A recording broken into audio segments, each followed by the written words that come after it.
देखिए बच्चों, यहाँ हमने एक सीधी रेखा खींची है, इस पर बराबर बराबर दूरी पर निशान लगाए हैं, इधर भी लगाए हैं। इन सब के बीच की दूरी बराबर है, चाहे आप 1 सेंटीमीटर लीजिए चाहे 2 सेंटीमीटर लीजिए। उसके बाद इन निशानों में बीच वाले निशानों को हमने 0 लिख दिया है और सीधे हाथ की तरफ जो लगातार निशान है उन पर 1 2 3 4 लिखते चले गए। उल्टे हाथ की तरफ 0 से इधर -1 -2 -3 लिखा है। 0 से सीधे हाथ की तरफ की संख्याएं धनात्मक संख्याएं कहलाती हैं, 0 से उल्टे हाथ की तरफ की संख्याएं ऋणात्मक संख्याएं कहलाती हैं और 0 इस संख्या रेखा पर मूल बिंदु कहलाता है। क्योंकि मूल इसलिए है क्योंकि ये निर्धारित कर रहा है कि कौन सी संख्याएं धनात्मक है कौन सी ऋणात्मक है। जो 0 से बड़ी हैं वो धनात्मक संख्याएं हैं और जो 0 से छोटी हैं वो ऋणात्मक संख्याएं हैं। 0 से बड़ी संख्या इधर की तरफ आएंगी, यानी जो सीधे हाथ की तरफ संख्या लिखी है 3 2 से बड़ी है, 2 1 से बड़ी है, ये बढ़ते हुए क्रम में है। इधर की तरफ आएंगे तो ये घटता हुआ क्रम हो जाएगा, -3 -2 से छोटी संख्या होगा। अच्छा, इससे इसको हम संख्या रेखा कहते हैं। इस पर जो बिंदु है जैसे 2 है तो ये 2 से निरूपित होता है, ये बिंदु 3 से निरूपित होता है, ये बिंदु -1 से निरूपित होता है। ये हमने संख्या रेखा पर एक बिंदु के स्थान का निर्धारण देख लिया है। आगे बढ़ते हैं, ये पिछली क्लासों में भी आप पढ़ चुके हैं। इससे आगे हम पढ़ते हैं, ये देखते हैं एक मार्ग है जो ईस्ट से वेस्ट यानी पूर्व से पश्चिम की ओर है। इस मुख्य मार्ग के दोनों ओर मार्ग निकले हैं। ये मार्ग 1 पर ये पहला मकान, दूसरा मकान, तीसरा मकान, ये मार्ग 3 पर पहला मकान, दूसरा मकान, तीसरा मकान, और ये मार्ग 2 पर पहला, दूसरा, तीसरा मकान। अब आप एक स्थिति विचार करिए कि आप यहां पर हैं, इस बिंदु पर हैं। इस बिंदु से चौथे मार्ग के दूसरे मकान तक आप जाना चाहते हैं, तो आप कैसे पहुंचेंगे वहां तक? पहले यहां से सीधा चलेंगे, फिर इस मार्ग पर पहुंच जाएंगे जिस मार्ग पर मकान है, और फिर उस मार्ग पर चलेंगे और बिंदु 2 तक पहुंच जाएंगे। हम आपसे कहते हैं कि आप तीसरे मार्ग के पहले मकान तक किस प्रकार जाएंगे? तो पहले यहां पर हैं आप, यहां से पहले इधर चलेंगे, तीसरे मार्ग तक पहुंचेंगे और उसके हम पहले मकान या दूसरे मकान या तीसरे मकान तक पहुंच सकते हैं। यानी आप एक क्षैतिज दिशा में चल रहे हैं और उसके बाद हम ऊर्ध्वाधर दिशा में चल रहे हैं। इस प्रकार चल के हम अपने गंतव्य तक पहुंच सकते हैं। आगे देखते हैं कि निर्देशांक ज्यामिति की उत्पत्ति किस प्रकार हुई, और इससे पहले हम विचार करते हैं कि निर्देशांक ज्यामिति में किसी बिंदु का निर्धारण किस प्रकार किया जाता है। आइए मान लेते हैं कि ये एक मेज है। इस मेज पर यहां पर ये बिंदु P है। इस P की स्थिति का मुझे निर्धारण करना है। तो इस P की स्थिति में मैं देख रहा हूं कि मेज में 2 रेखाएं हैं, एक क्षैतिज रेखा और एक ऊर्ध्वाधर रेखा। तो मैं कह सकता हूं कि P क्षैतिज रेखा से एक निश्चित दूरी पर है। मान लेते हैं ये दूरी 5 है। तो हमने कहा P क्षैतिज रेखा से 5 दूरी पर है। लेकिन ये बिंदु भी अगर यहां ले, ये भी क्षैतिज रेखा से 5 दूरी पर होगा। क्यों? ऐसी एक बिंदु और लेंगे, वो भी इससे क्षैतिज दूरी पर होगा। लंबवत यहां से क्षैतिज रेखा की दूरी 5 होगी। इसका मतलब P की स्थिति आपने पूरी नहीं बताई। अब यदि मैं कहूं कि बिंदु P क्षैतिज रेखा से 5 दूरी पर है तथा ऊर्ध्वाधर रेखा से जो लंबवत दूरी है आपने यहां लंब डाला है वो 3 है, तो ये केवल एक ही बिंदु है जो क्षैतिज रेखा से 5 दूरी पर है और ऊर्ध्वाधर रेखा से 3 दूरी पर है। ऐसा पूरे तल में एक ही बिंदु होगा। ये बात कहां से आई? ये रेने देकात्रे 17वीं शताब्दी के फ्रांसीसी गणितज्ञ जो बहुत बड़े दार्शनिक भी रहे हैं, ये कहते थे कि दुनिया में बड़ा काम करने के लिए जरूरी नहीं है कि आप ज्यादा मेहनत करें, आप आराम करके भी बड़ा काम कर सकते हैं। लेकिन इसका मतलब ये नहीं है कि आप आराम करने लगे। इन्होंने ये इस आधार पर कहा कि एक बार ये सुबह अपने बिस्तर पर लेटे हुए थे, आराम कर रहे थे, देर तक सोते थे, इनकी आदत थी, और इन्होंने देखा छत पर एक छिपकली चल रही है। इन्होंने सोचा कि छत पर एक छिपकली की स्थिति का निर्धारण किस प्रकार किया जाए। तो बिल्कुल यही इन्होंने विचार किया कि मान लीजिए ये छिपकली है P, अब इसकी स्थिति का निर्धारण किस प्रकार किया जाए। तो छत के एक कोने से इन्होंने देखा 2 लंबवत रेखाएं जाती हैं। हर किसी की छत से 2 लंबवत रेखाएं जाती हैं कोने से। तो अगर इन 2 लंबवत रेखाओं को, एक को इन्होंने क्षैतिज रेखा कहा और एक को इन्होंने ऊर्ध्वाधर रेखा कहा, और इन्होंने एक बिंदु से उस क्षैतिज रेखा पर लंब डाला और इस बिंदु से इस रेखा पर लंब डाला। ऐसा इन्होंने सोचा कि क्यों ना एक छिपकली से एक क्षैतिज जो रेखा है उस पर लंब डाल दिया जाए और दूसरा ऊर्ध्वाधर जो रेखा है उस पर लंब डाल दिया। और इस प्रकार इस बिंदु या इस छिपकली की स्थिति आप देखिए कि क्षैतिज रेखा से 5 दूरी पर है और ऊर्ध्वाधर रेखा से 3 दूरी पर। और दो जो रेखाएं उन्होंने देखा छत का कोना एक दूसरे से 90 डिग्री पर और ये दूरियां भी इन्होंने लंबवत नापी। और इस प्रकार इन्होंने एक बिंदु की स्थिति पर विचार किया जो दोनों रेखाओं से एक निश्चित दूरी पर है। तो ऐसा बिंदु केवल एक ही हो सकता है। अब इस पूरे तल में, इस पूरी छत पर कोई और बिंदु ऐसा नहीं हो सकता जो क्षैतिज रेखा से 5 दूरी पर हो और ऊर्ध्वाधर रेखा से 3 दूरी पर। यह बिंदु है जो क्षैतिज से 5 पर है, लेकिन ऊर्ध्वाधर रेखा से दूरी इसकी बढ़ जाए। और कोई बिंदु लेंगे ऊपर की तरफ लेंगे तो उसकी क्षैतिज रेखा से दूरी बढ़ जाएगी, ऊर्ध्वाधर से दूरी हुई बनी रहेगी। इस व्यवस्था को इन्होंने गणित में निरूपित करने के लिए संख्या रेखा पर विचार किया। इन्होंने विचार किया दो संख्याओं रेखा। वो दो संख्या रेखाएं क्या थी? उन्होंने सोचा कि एक क्षैतिज संख्या रेखा ले लेते हैं, एक ऊर्ध्वाधर संख्या रेखा ले लेते हैं। ये ऊर्ध्वाधर संख्या 0, 1, 2, 3 और नीचे की तरफ -1, -2, -3, ये दो संख्या रेखाएं। ये मूल बिंदु हो गया। ये क्षैतिज रेखा में इन्होंने सीधे हाथ की तरफ की संख्या धनात्मक ली थी और ऊर्ध्वाधर संख्या रेखा जो ली इन्होंने, इसमें जो ऊपर की तरफ की संख्याएं थी वो धनात्मक ली और ऋणात्मक नीचे की तरफ आई। इस तरह से कह सकते हैं, इसको घुमाकर ले लिया। अब उन्होंने विचार किया कि इन दोनों संख्या रेखाओं को लंबवत इस प्रकार रखा जाए या दोनों संख्या रेखाओं को लंबवत इस प्रकार रखा। तो काफी विचार के बाद इन्होंने दोनों संख्या रेखाओं को इस प्रकार लंबवत रखा। ये 0 था, ये 1, 2, 3, 4 बराबर बराबर दूरियों पर 1, 2, 3, 4, इधर की तरफ -1, -2, -3, ऊपर की तरफ +1, 2, 3, 4 और नीचे की तरफ -1, -2, -3 और -4। ये जो व्यवस्था बनी, इस व्यवस्था से ही निर्देशांक ज्यामिति की संकल्पना का निर्माण हुआ कि किस प्रकार हम गणित में किसी तल में एक बिंदु का निर्धारण कर सकें, फिर दो दूसरे बिंदु का भी निर्धारण कर सकें, दो बिंदुओं के बीच की दूरियां निकाल सकें, तीसरा बिंदु लेंगे, तीनों बिंदु को जोड़ेंगे तो एक त्रिभुज बन जाएगा, चौथा बिंदु लेंगे तो चतुर्भुज बन जाएगा।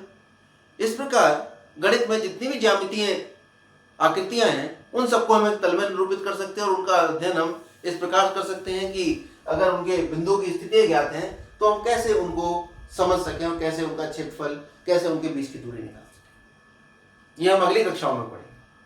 अभी हम इसकी आधारभूत संकल्पना के बारे में विचार कर रहे हैं कि ये आधारभूत संकल्पना ये थी कि दो रेखाएं जो एक दूसरे के लंबवत हमने ली, वो रेखाएं साधारण रेखाएं नहीं थी, वो संख्या रेखाएं थी। संख्या रेखाएं एक दूसरे के लंबवत ली गई हैं और जिस बिंदु पर काट रही हैं वो 0 यानी दोनों संख्या रेखाओं का मूल बिंदु था। जो रेखा इस तरह की है, लेटी हुई रेखा, इसे हमने कहा क्षैतिज अक्ष। इसका नाम रखा हमने अक्ष। और ये जो संख्या रेखा, खड़ी संख्या रेखा है, इसे हमने कहा ऊर्ध्वाधर अक्ष। क्षैतिज अक्ष का नाम हमने रखा एक्स अक्ष। इस पर जो बिंदु लिए उसे हमने एक्स और एक्स डैश कहा। तो इसमें हम देख रहे हैं ओ एक्स कैसा है, वो धनात्मक अक्ष है और ओ एक्स डैश हम देख रहे हैं ये ऋणात्मक अक्ष है। यानी ये अक्ष भी दो भागों में बटा हुआ है, एक 0 से इधर की ओर, एक 0 से इधर की ओर। ये धनात्मक है और ये ऋणात्मक है। पूरे को हम कहते हैं एक्स अक्ष। और जो ऊर्ध्वाधर अक्ष है, इस ऊर्ध्वाधर अक्ष को हमने कहा वाई अक्ष। इंग्लिश में अक्ष को हम कहते हैं axis, y axis, x axis.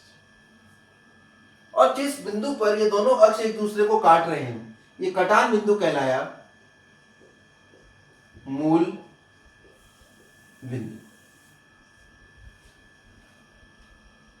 अब हम देख रहे हैं कि ये जो पूरा तल है, जो आपका ये बोर्ड है, जो हमने दो लंबवत रेखाएं खींची और ये एरो बनाया, तीर बनाया, इसका मतलब इसको इधर भी कितना भी बढ़ाया जा सकता है, इसको इधर भी कितना बढ़ाया जा सकता है, इसको ऊपर बढ़ाया जा सकता है, इसको नीचे बढ़ाया जा सकता है। इसका अर्थ ये हुआ कि इन दो एक दूसरे के लंबवत रेखाएं जो एक्स अक्ष और वाई अक्ष हैं, जो एक दूसरे को मूल बिंदु पे काट रही हैं, इन्होंने इस पूरे तल को 4 भागों में बांट दिया।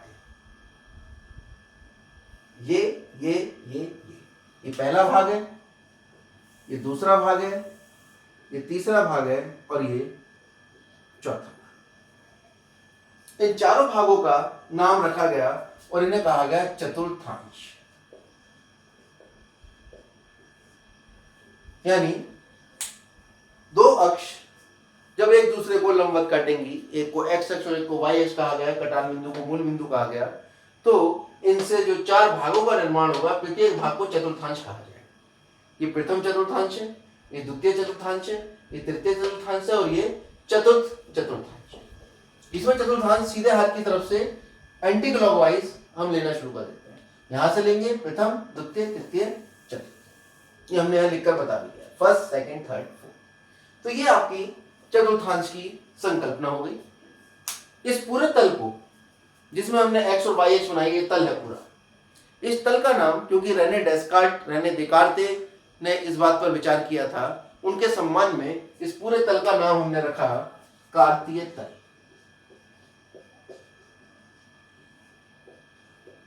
Cartesian plane. और ये कार्तीय तल रेने देकार्ते के नाम पर रखा गया है, उनके सम्मान में इसका नाम हमने कार्तीय तल रखा है। इसे हम निर्देशांक तल भी कहते हैं। और जिस गणितीय शाखा का नाम रखा गया, जिसके अंतर्गत हम इनका अध्ययन करेंगे सबका, उनको हमने निर्देशांक ज्यामिति कहा। अब ये जो शब्द हमने बोला है निर्देशांक, इसका निर्माण हुआ है निर्देश प्लस अंक, अर्थात निर्देश देने वाले अंक। किसके होंगे निर्देश देने वाले अंक? आइए विचार करते हैं कार्तीय तल में स्थित बिंदु के निर्देशांक ज्ञात करने की विधि।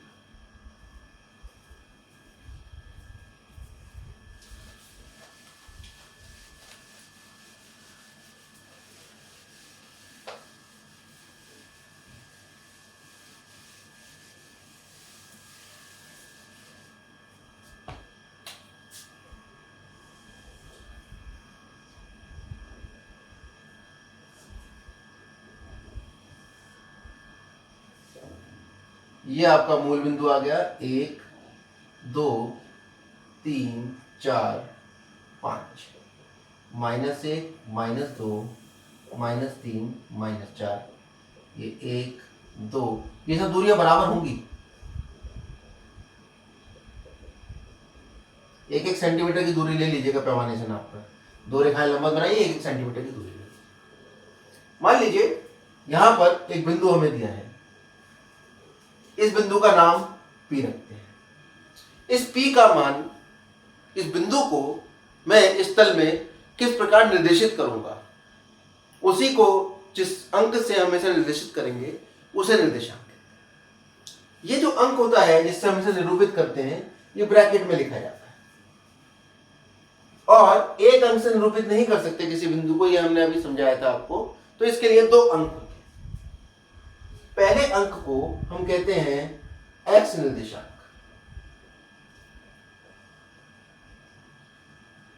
और दूसरे अंक को हम कहते हैं वाई निर्देशांक। एक्स निर्देशांक का नाम भुज भी होता है और वाई निर्देशांक का नाम कोटि। यानी एक्स निर्देशांक को हम भुज कहते हैं और वाई निर्देशांक को हम कोटि कहते हैं। यानी किसी बिंदु को लिखने का तरीका हुआ, पहले हम ये छोटा ब्रैकेट लगाएंगे, कॉमा, यहां लिखेंगे भुज और यहां लिखेंगे कोटि। तो ये एक बिंदु की स्थिति पूरी तरह निरूपित हो जाए। ये बिंदु P है, मैं देख रहा हूं इस बिंदु से अगर y अक्ष पर लंब डाला जाए और इस बिंदु से अगर x अक्ष पर लंब डाला जाए, एक तरह से बिंदु P की ये x अक्ष है और ये y अक्ष। ये बिंदु P की x अक्ष से दूरी, तो किसी बिंदु की दूरी किसी रेखा से लंबवत होती है तो P से लंब डाल दिया जाएगा। ये बिंदु P की x अक्ष से दूरी है, तो मैं देख रहा हूं कि ये भी 90 है, ये भी 90 है, ये दूरी है इसकी वाई अक्ष से, तो ये एक आयत का निर्माण हो गया। और जितनी दूरी ये है उतनी दूरी ये है, मैं देख रहा हूं ये दूरी 1 है, तो ये दूरी भी 1 है। बिंदु P की वाई अक्ष से दूरी मैं देख रहा हूं ये इसके बराबर है, ये आपके पास 3। तो जैसा कि किसी भी स्थिति के लिए नियम होता है, तो हम हमेशा जब भी दूरी नापनी शुरू करेंगे हमेशा शून्य से नापेंगे। पहली बात, मूल बिंदु से नापेंगे। हम ये मानकर चलेंगे कि हम मूल बिंदु पर हैं, अब हमें इस बिंदु तक पहुंचना है। तो इस बिंदु तक पहुंचने का नियम है कि पहले आप एक्स अक्ष के अनुदिश चलेंगे, फिर वाई अक्ष के अनुदिश चलेंगे, यानी पहले क्षैतिज फिर ऊर्ध्वाधर, या दूसरा तरीका पहुंचने का, पहले ऊर्ध्वाधर चलिए फिर क्षैतिज चलिए। लेकिन जो नियम है गणित का वो ये कहता है, ये बनाया रेने डेकार्टे ने, उन्होंने कहा मूल बिंदु से पहले आप एक्स अक्ष के अनुदिश चलेंगे। कितना चले हम एक्स अक्ष के अनुदिश? 3। ये दूरी क्या है? ये दूरी है बिंदु की वाई अक्ष से दूरी, यानी एक्स अक्ष पर जो दिशा चली गई है इसी को हम कहते हैं एक्स निर्देशांक। ये जो एक्स अक्ष पर मूल बिंदु से आपने दूरी चली इस बिंदु तक पहुंचने के लिए, ये कहलाती है एक्स निर्देशांक। यानी इस बिंदु P का, और ये भी याद रखिए क्योंकि किसी बिंदु को निरूपित करने के लिए हमें 2 चीजों की आवश्यकता होती है, बिंदु की एक्स अक्ष से दूरी और बिंदु की वाई अक्ष से दूरी। तो पहले हम एक्स निर्देशांक लिखते हैं, उसके बाद हम वाई निर्देशांक लिखते हैं। तो एक्स निर्देशांक क्या है? हम देख रहे हैं एक्स निर्देशांक बिंदु की वाई अक्ष से दूरी है, समझिएगा, है एक्स निर्देशांक। लेकिन एक्स निर्देशांक जो है इस बिंदु की कौन से अक्ष से दूरी है? वाई अक्ष से दूरी, क्योंकि पहले हम एक्स अक्ष के अनुदिश चलेंगे फिर ऊर्ध्वाधर चलेंगे, और ये दोनों दूरियां बराबर हैं। तो एक्स निर्देशांक की परिभाषा है किसी बिंदु की वाई अक्ष से दूरी, तो इसकी वाई अक्ष से दूरी है 3। पहले हम हमेशा एक्स निर्देशांक लेते हैं, उसके बाद कॉमा लगा के वाई निर्देशांक लेते हैं। वाई निर्देशांक क्या होता है? बिंदु की वाई अक्ष से दूरी। अब हम देख रहे हैं वाई अक्ष से कितनी दूरी है इसकी? 1। तो इस बिंदु का निर्देशांक हो गया 3। एक और एग्जाम्पल लेकर देखते हैं। मान लीजिए हमने ये बिंदु ले लिया, ये बिंदु है Q।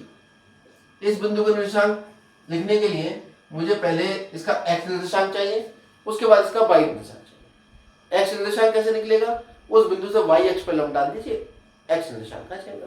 तो इस बिंदु से अगर मैं वाई अक्ष पर लंब डालता हूं तो वो लंब आकर 1 पर गिरता है, यानी इसका जो एक्स निर्देशांक हुआ वो इस बिंदु की वाई अक्ष से दूरी हुई, जो दूरी ये है। ये दूरी कितनी है? जितनी ये है।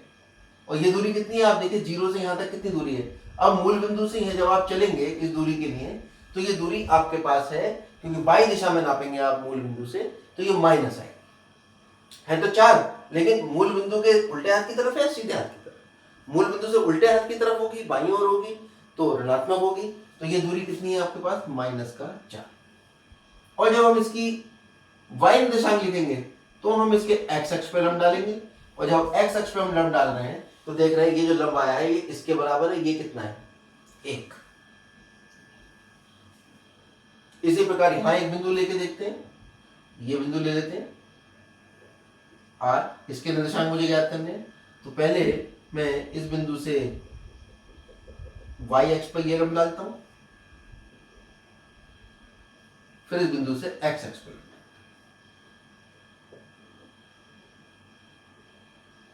तो हम देख रहे हैं कि आयत का निर्माण हो रहा है। तो ये दूरी जो है वो इसके बराबर होगी, ये दूरी 4 है, और ये दूरी इसके बराबर होगी जो दूरी 3। अब क्योंकि मूल बिंदु से नीचे की तरफ दूरी हम ले रहे हैं, तो जितनी भी मूल बिंदु यानी एक्स अक्ष से नीचे की तरफ दूरियां होंगी वो सब ऋणात्मक होंगी, और जितनी उल्टे हाथ की तरफ होंगी वो सब ऋणात्मक होंगी। तो पहले एक्स निर्देशांक लिखना है। एक्स निर्देशांक तो वाई अक्ष से दूरी होती है, तो हम देख रहे हैं वाई अक्ष से दूरी कितनी है इसकी? 4, तो -4। और क्योंकि नीचे की तरफ है, क्योंकि इस बिंदु से एक्स अक्ष की दूरी 3 है और ये नीचे की तरफ है, तो ये हो जाएगा आपका -3। एक यहां बिंदु लेकर देखते हैं।